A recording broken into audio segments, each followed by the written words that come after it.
यह कहानी सिर्फ एक कहानी नहीं है, मेरी ज़िंदगी का एक बदलता रूप भी है। उस वक्त मैं 7 साल का था जब मैंने अपने बाबा से अपनी पढ़ाई की बात फिर से की, जो मैं 1 साल से हर रोज़ कर रहा था। उन्होंने खूब डांटा और कहा, अपने दादा के साथ दुकान में ध्यान दिया करो रिहान, क्या है हर वक्त का नाटक। गांव में हमारी परचून की दुकान थी। वह बाबा हिसाब किताब देखते थे और दादा दुकान। मैं बाबा की उस डांट के बाद खूब रोया। सब पढ़ते हैं, मुझे भी पढ़ना है। मेरे दादा आए और कहा, ओ रियू क्या रोता है, मैं कराऊंगा तेरा दाखिला स्कूल में, रो मत। वो अगले दिन मुझे लेकर गांव के स्कूल में गई और एडमिशन कराया। मेरी पढ़ाई शुरू हो गई। मैं काफ़ी खुश हुआ। और एक तरफ मेरे बाबा, जो अक्सर पीकर गांव की चौपाल में पड़े रहते थे। खैर, मेरे एडमिशन के बाद तो उन्होंने मुझसे बात करना ही कम कर दिया। समय बीता, मेरी 5th क्लास ख़त्म हो गई। अचानक मास्टर जी घर पर आए और दादा से कहने लगे, आपका छोरा काफ़ी होशियार है, इसका दाखिला अंग्रेजी मीडियम में कराना चाहिए। दादा ने भी कह दिया, मास्टर जी इतने पैसे नहीं हैं मेरे पास। मास्टर जी ने कहा, वो सब मैं देख लूँगा, आप इसका एडमिशन कराने के लिए हाँ बोलो सिर्फ। दादा ने हाँ कह दी। मेरा एडमिशन अंग्रेजी मीडियम स्कूल में फ्री स्कॉलरशिप पर हुआ। वो स्कूल हमारे गांव से लगभग 10 किलोमीटर दूर कस्बे में थी और मैं अपनी साइकिल पर जाने लगा।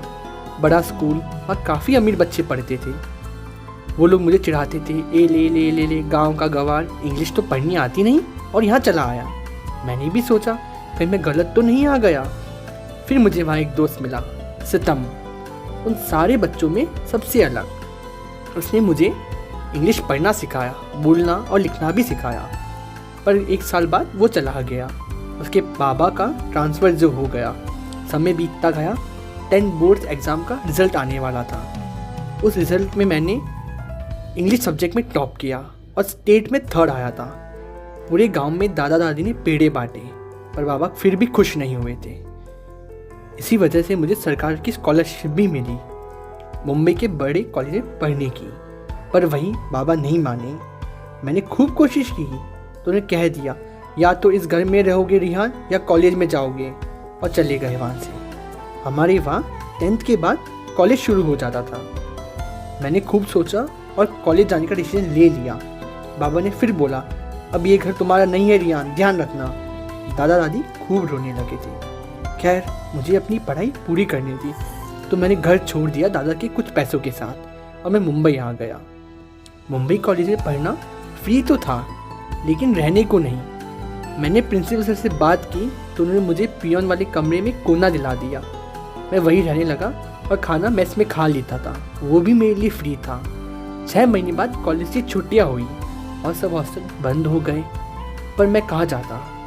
मैंने वो 1 महीना कॉलेज का फुटपाथ पर भी निकाला है और भीख में मिलते पैसों से वड़ा पाव भी खाया।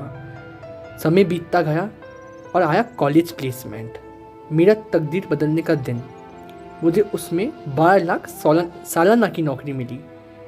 मैं गांव गया उसके बाद, पर बाबा ने मुझे घर से निकाल दिया ये कहकर, तू कोई नहीं है हमारे लिए, निकल जा इस घर से।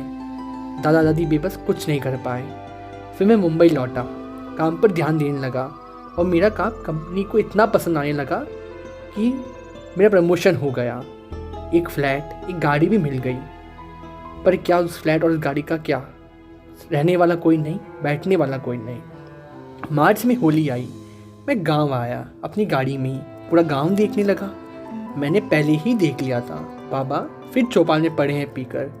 खैर, वो तो मुझसे बात ही नहीं करते। मैं घर चला आया और दरवाज़ा खटखटाया। दादा आए और बोले खांसते हुए, इससे मिलना है तुमको बेटा। मैंने बोला, अरे दादा पहचाना नहीं। वो रोकर बोले, रिहू तू, और अंदर लिया मुझे। इतने में ही बाबा आ गए और काफ़ी चिल्ला कर बोले, निकल जा इस घर से, तुझे कह दिया ना तेरा इस घर में कोई नहीं है, निकल जा। पर इस बार मैं भी चिल्ला दिया, अपने दादा दादी से मिलने आया हूँ बाबा, नहीं जाऊँगा यहाँ से, और आपसे बात करने मिलना भी नहीं जाऊँगा। खैर, उसके बाद वो चले गए। होलिका दहन की शाम आई। सब गाँव के लोग इकट्ठे हुए। होलिका दहन हुआ। मैंने बाबा से जाके पूछा, क्यों करते हो इतनी नफरत बाबा मुझसे आप, आज अब बता दो। पर वो हर बार की तरह वहाँ से चलने लगे। पर इस बार दादा दादी आकर सामने खड़े हो गए और खूब रोए, बता दे इसको क्यों करता है तू रियू से इतनी नफरत? इस बार बता दे। बाबा हार गए क्योंकि उनके माँ बाप हाथ फैलाए खड़े थे। बाबा रोने लगे और मेरे पास आए।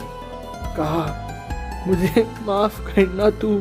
सब रोए, मैं भी रोया था, पर मैं इसलिए रोया क्योंकि इतने सालों में उन्होंने मुझे पहली बार बेटा कहा था। और मुझे बोले, तुझे इतनी नफरत मुझे इसलिए हो गई क्योंकि जो बच्चा होते ही अपनी माँ को निकल गया वो मेरा बेटा नहीं हो सकता।